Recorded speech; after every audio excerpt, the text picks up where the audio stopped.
ఇటువంటి పాయలు చాలా ఉంటాయి, 4-5 చెప్పాను కదా. అధికస్య అధికం ఫలం అనుకోకూడదు. ఎప్పుడు ఏది ఎక్కువ ఉన్నా అది చెడ్డ అనుకోండి. అంటే నిలువు రేఖ, పాయరేఖ, త్రిశూల రేఖ కాకుండా పాయలు అధికంగా తొడుగుతున్నాయి కాబట్టి దీన్ని గోపుచ్చ రేఖగా లేదా బహుశాఖ రేఖగా భావించి ఎన్నిట్ల ప్రవేశం ఉన్నా, ఎంత పరిజ్ఞానం ఉన్నా అది వ్యర్థము. కాబట్టి ఇక్కడ గోపుచ్చ రేఖ వర్జ్యం కూడదు. అది నష్టాన్ని చేస్తుంది కానీ లాభాన్ని చేయడానికి మీకు వీలు లేదు.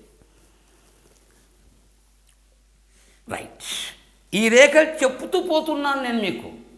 పర్వత స్థితిగతులు, నైసర్గిక స్థితులు కూడా చూడాలి. అంటే ఒకవేళ ఒక రూల్ నడిపితే, ఒక స్కేల్ అంటూ నడిపితే ఖచ్చితంగా సమతలంగా ఉండాలి. మీకు చాలా ఉబ్బుగా ఉన్న కష్టమే, చాలా లోతుగా ఉన్న కష్టమే. అంటే ఉచ్చ నీచ అంటే లోయ తీరున్నటువంటి, సమతలంగా ఉన్నటువంటి 3 స్థితులు కనిపిస్తాయి.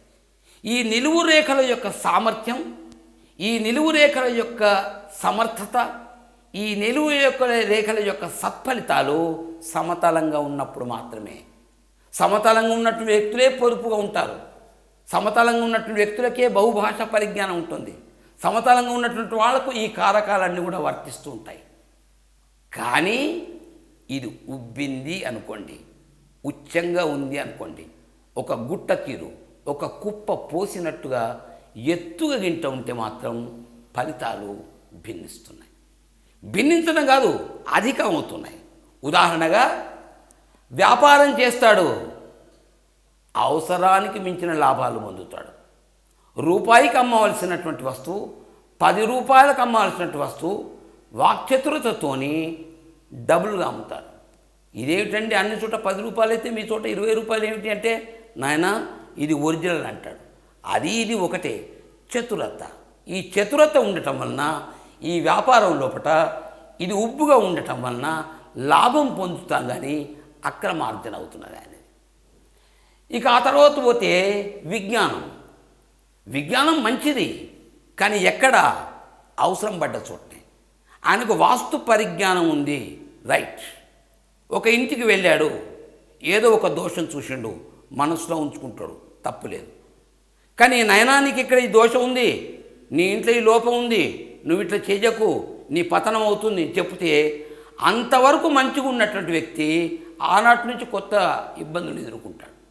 అంటే విజ్ఞానం ఏమైంది, దురుపయోగమైంది. ఏ ప్రశ్న అయినా, ఏ పరిజ్ఞానమైనా, ఏ విషయమైనా ఎంత అవసరమో అంతే ఉండాలి. కానీ అవసరానికి మించిన తెలివితేటలు, అతి తెలివితేటలు ఎప్పటికీ చెడ్డవే.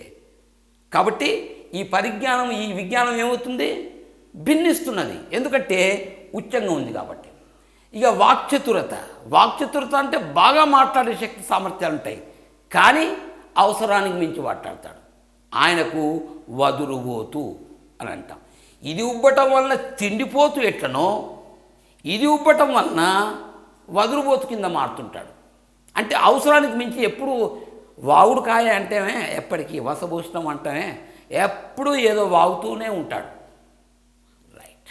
ఆ తర్వాత మీరు చూడండి వైద్యం ఇతడు ఎత్తుగా ఉంటే మాత్రం అవసరం ఉన్న మందు కాదు, మెడికల్ వానికి లాభాలు చేసి, మెడికల్ షాప్లో వాళ్ళకు లాభాలు చేసి తాను కొంత పర్సెంటేజ్ పొందటానికో కారణాలు ఏమనుకో వస్తుంది. నేను ఇది అని చెప్పటం కాదు, ఎందుకంటే నాకు అలా ప్రవేశం లేదు కాబట్టి. అవసరానికి మంచి మందులు ఇవ్వటం, నేను 10 ఇస్తాను, ఏదో ఒకటి తాకకపోతుందా, వైద్యం కుదరకపోతుందా, రోగి బాగుపడకపోతాడంటాడు. సత్సంకల్పం అయినా అవసరానికి మంచి ఇస్తున్నాడు. ఈ యొక్క అతితత్వం ప్రతి దాంట్లో వర్తిస్తుంది మీకు, అన్ని కారకాలలో కూడా. కారణం ఇది ఉచ్చంగా ఉంది కాబట్టి. లేదు ఇక్కడ నీచమైంది అనుకుందాం మనం, ఇది లోతుగా ఉంది అనుకోండి. లోతుగా ఉండటం వలన చాలా ఇబ్బందులు కూడా మీకు ఉంటాయి. ఎవరికైతే లోతుగా ఉంటుందో వాళ్లకు భాష కూడా, మాట్లాడటం కూడా ఆలస్యం.